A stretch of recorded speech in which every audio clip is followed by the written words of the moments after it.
AB media গ্রুপের CFO, Beanibazar journalist অ্যাসোসিয়েশনের সাবেক কোষাধ্যক্ষ সাংবাদিক এমসিন উদ্দিন আহাদ আর নেই।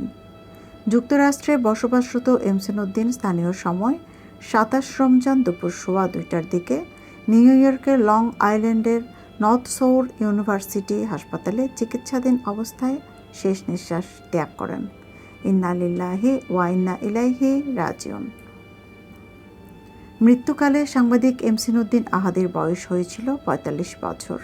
তিনি মা, বাবা, ভাই, বোন, স্ত্রী ও ৩ ছেলে সন্তানসহ অসংখ্য গুণগ্রাহী রেখে গেছেন।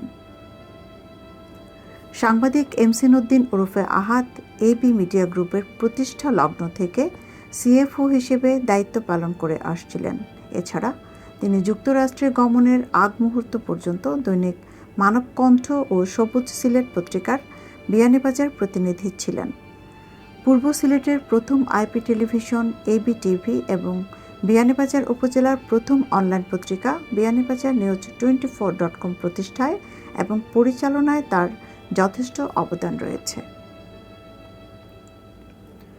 সাংবাদিক এমসিন উদ্দিন বিয়ানীবাজার পৌরসভার সুপাতলা গ্রামের বাসিন্দা। তিনি বিয়ানীবাজার উপজেলা জাতীয় পার্টির সাধারণ সম্পাদক, যুক্তরাষ্ট্র প্রবাসী আব্দুল খালিক লালুর তৃতীয় ছেলে।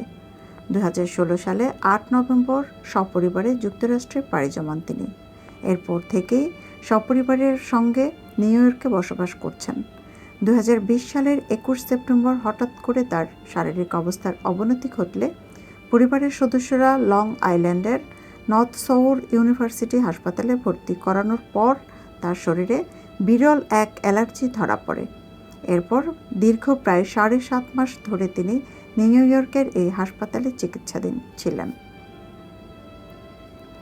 এদিকে সাংবাদিক আহাদের মৃত্যুর খবরে বিয়ানীবাজারে কর্মরত সাংবাদিক সহ সর্বত্র শোকের ছায়া নেমে এসেছে। সহকর্মী সাংবাদিক এমসিন উদ্দিন আহাদের মৃত্যুতে গভীর শোক প্রকাশ করেছেন বিয়ানীবাজারের কর্মরত সাংবাদিকবৃন্দ।